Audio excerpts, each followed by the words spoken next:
Hello everybody, welcome back to another installment of Tom's Home Videos. Today, you have me again, you have Chris, me again, by myself this time too. So today, we're going to talk about my favorite tripping experiences. These are my favorite experiences I've had tripping, these are my favorite stories, you know. So let's get this on the road.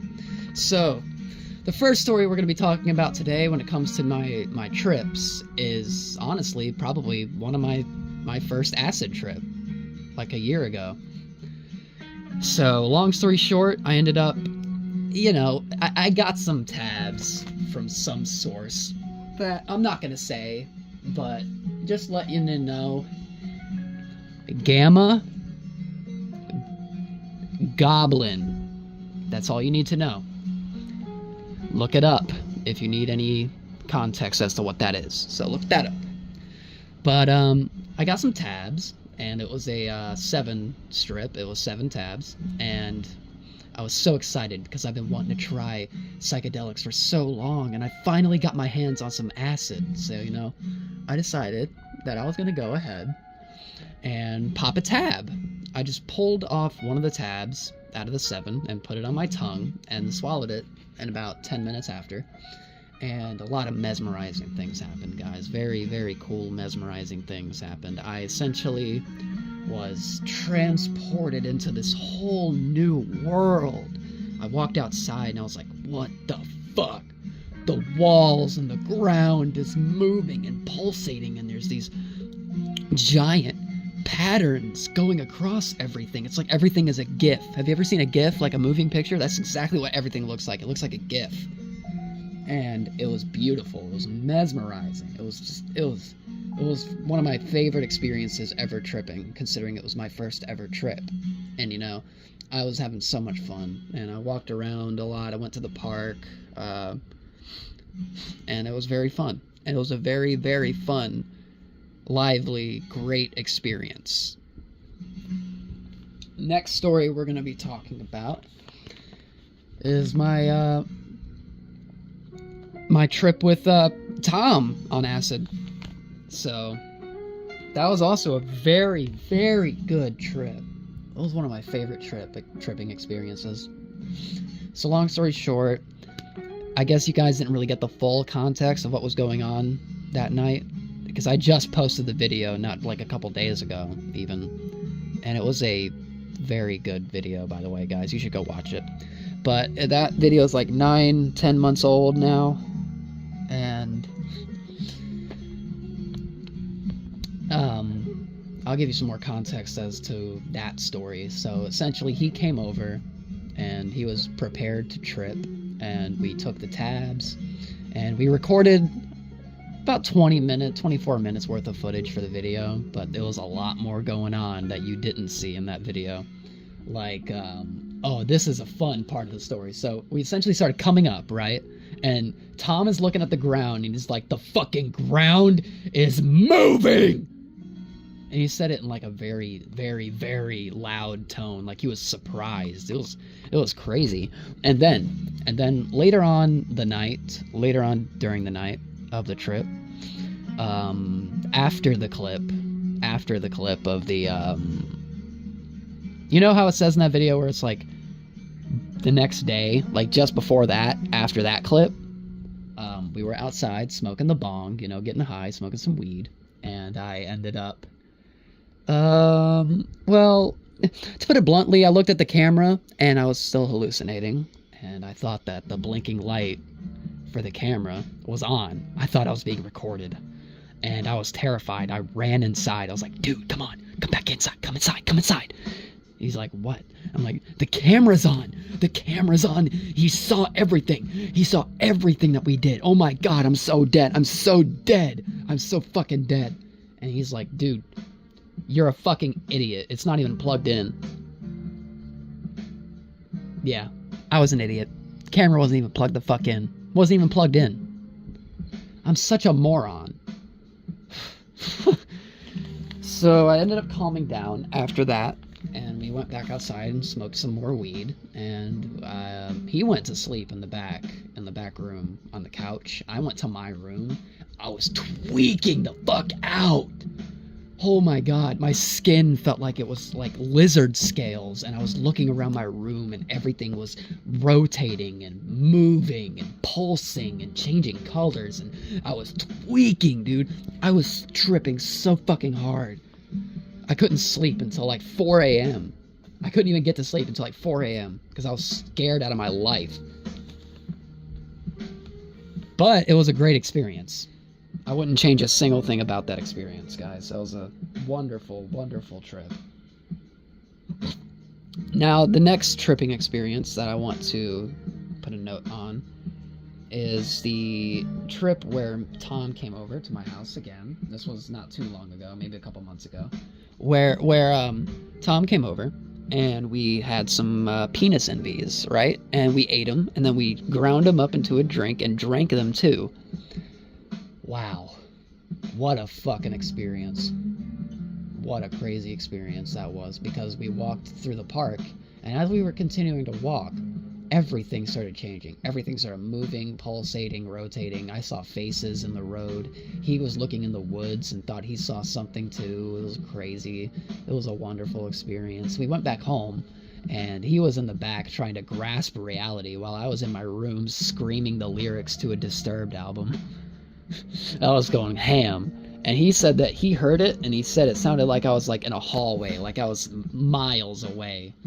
And then one part of the story that was never told is that Tom was actually speaking to an entity while I was in my room, and the entity had disguised itself as me to make him comfortable.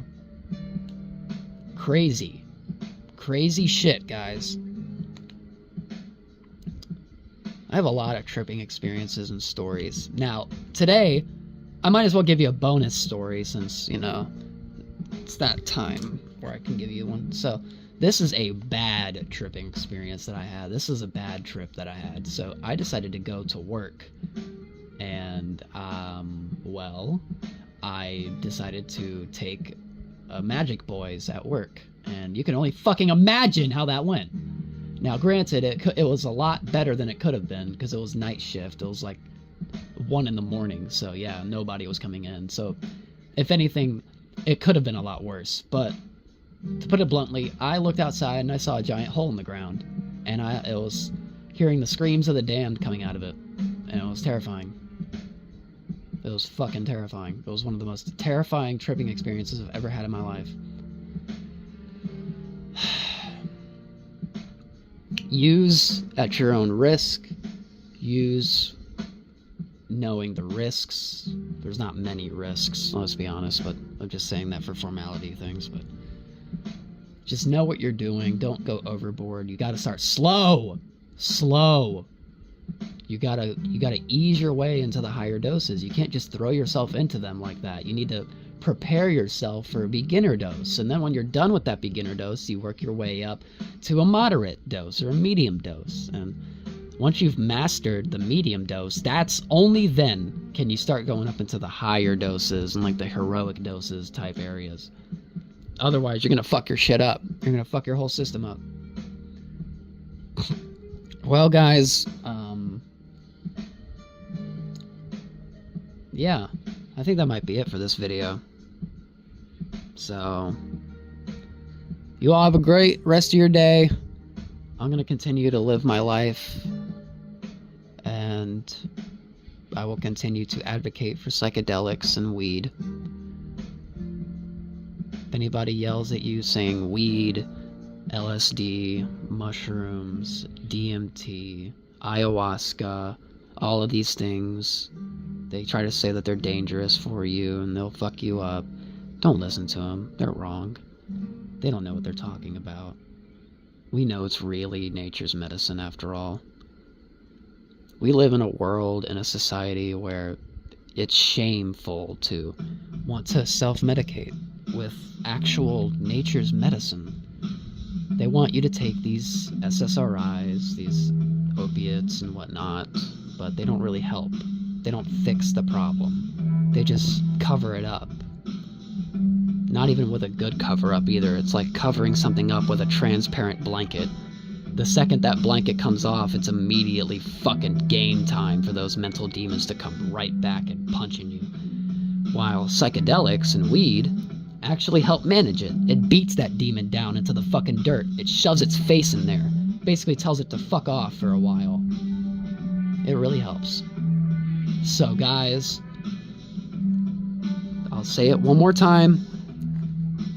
Viewer discretion advised. I'm not telling anybody to take psychedelics or smoke weed. I'm just giving you facts and information about these things. So, yeah. Also, there is something else I wanted to talk about. We could say this is like a topic too. Why on earth, out of everything that was made, everything that could have been made, all these drugs, yet alcohol seems to be the one that was made legal, seems to be the one that's socially accepted, even though it's one of the most dangerous drugs you could possibly consume. It rips your body apart. You get liver damage, you get kidney damage, you get brain damage. It can get to a point where you can't even speak properly. You always sound like you're drunk, even if you haven't had anything to drink. It fucks you up. It really does. Alcohol is really dangerous for you.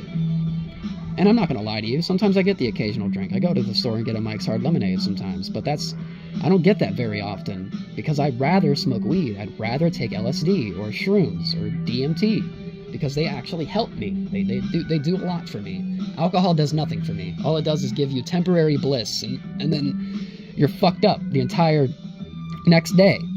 So why on earth was alcohol the one to be made legal, yet weed hasn't killed a single human being? Because 178,000 people a year die from alcohol. You know how many people have died from weed this year? 0. You want to know how many people died last year smoking weed? 0. You want to know how many people smoked weed the year before that and died? 0. Actually, in the full course of human history, nobody has died from weed. Nobody has died from shrooms. Nobody has died from DMT. Nobody has died from LSD.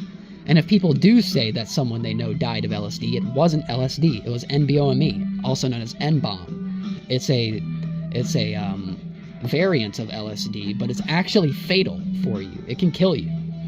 That's why if you do get LSD, you gotta test it. You gotta get like a marquee test kit or something, like a drug test kit, so you can make sure that that's real LSD and not NBOME or N-bomb. And if you don't have a test kit, which I highly recommend you fucking get one, but if you really just don't have the money to get one, you already have the tab and you want to trip, just put it on your tongue and see if it tastes like anything. Because LSD itself doesn't have a taste. If it's a real tab, it's not going to taste like anything. If anything, you're just going to taste the paper.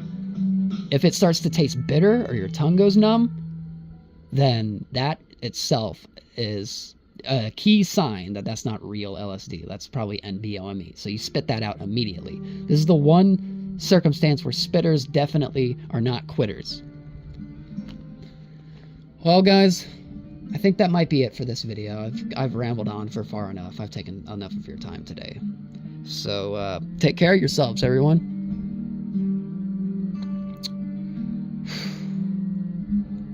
Take care of yourselves, guys.